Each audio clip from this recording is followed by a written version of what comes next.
will respect my sisters and myself. I will support my sisters. I will continue to build the safe space of Sister Soul. I will promote positivity, sisterhood, and community. My sister, myself, Ashe.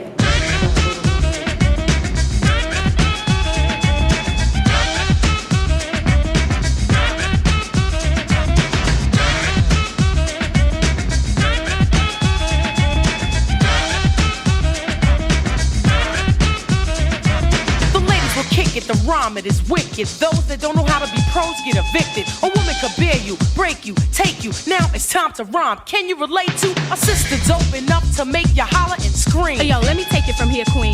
Excuse me, but I think I'm about due to get into precisely what I am about to do. I'm conversating to the folks who have no whatsoever clue. So listen very carefully as I break it down for you. Merrily, merrily, merrily, merrily, hyper, happy, overjoyed. Please, with all the beats and rhymes my sisters have employed. Slick and smooth, throwing down the sound, totally a yes. Let me state the position. Ladies first, yes? Yes.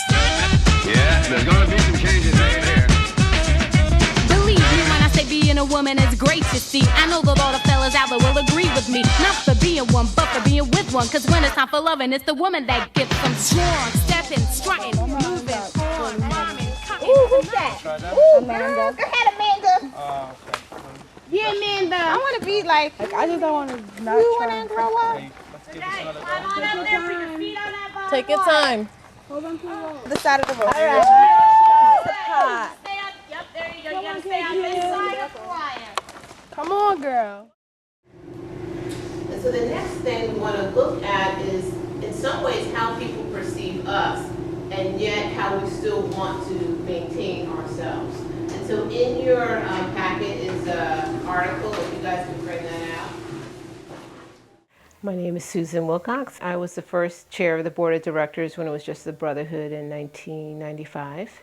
And then we decided 3 years later to expand it to include young women, and I was instrumental in bringing together that component and really bringing Sister Soul to the organization. So it had always been the dream and the ambition and plan of the co-founders to have a co-educational organization, but they really felt that it was important that they do the work with the Brotherhood, that the idea of immediate elders of the same gender were helping young people reflect on who they are and their place in the world. And so after they had kind of honed their model over 3 years, and we really felt like we had a technique that we could then transfer to young women, they asked me to step down as a chairperson on the board and become the leader or the creator of Sister Soul. You know, our whole thing, we've always said, is we didn't just want to change the pronoun, we wanted to change, the content of it. While I started working with youth, before even coming to Brotherhood, I wanted to start an all-girls space because I saw the difference when it came to when boys went around and when they weren't. Just how young women were more outspoken, how young women just wanted to, they had stories to tell. Just the level of expression from when they were with boys to when they were by themselves went from like 0 to 80 that quick as soon as you closed the door. Whether it was issues at home, issues with other girls, like they just came right out with it. But when we would go back to the co-ed spaces, they would kind of fall back into whatever their roles were. So weren't as expressive, stayed with their usual cliques, but when it was just us, it was great. One of the challenges that I faced in my life is insecurity. Like, because of media always trying to describe or put in place how women should be or what we should look like ideally, I think it has a really big effect on how girls view themselves, because so many people are watching TV, listening to music.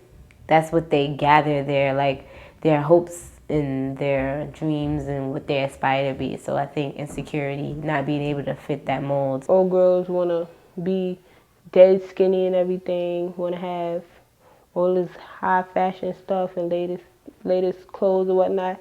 But I feel like it's a waste of time. Like, you bought all that stuff, it's eventually gonna get old and it's gonna get played out. And then what it's gonna do, just sit there in your closet, collect dust. So I feel like it's a waste of time, like, just be yourself. I don't feel like a lot of girls today have positive role models to look up to. If you're sitting in the street, the same people that you see are teenage parents or parents who don't take care of their kids or not very good influences. Young women face a lot of issues. They face issues of just being a woman and what that means. Does a woman equate someone who is just there for procreation, for sex, or is she seen as an object, or is she seen as a human being? Is she being valued as a peer? Is she being valued as someone who has more to do in this world than just make children? A lot of our young women here in particular that I work with on an everyday basis go up and down these blocks that are drug infested, and just young men treating them like they are, a piece of meat. Cat calls, and there's just no respect for them. And so it's hard to find respect for yourself when everyone else doesn't show you any respect. And so where are they going to learn that respect? And so hopefully here at Sister Soul, that's the idea, is that this is where we want our young women to be so that they can get those lessons. I think it's just about figuring out for each individual young person what it is they need, what level of support they're not getting from an outside source, and just trying to be as consistently there for them as possible. My college counselor was telling all of the young women and men at my school that we were not going to get into the schools that we wanted to.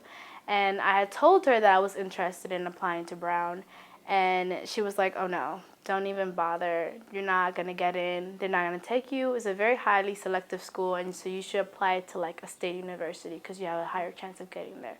And so I had told Susan about that, and Susan was like, what? She did what? And she took a day before Christmas, and we sat here the whole day preparing every single application.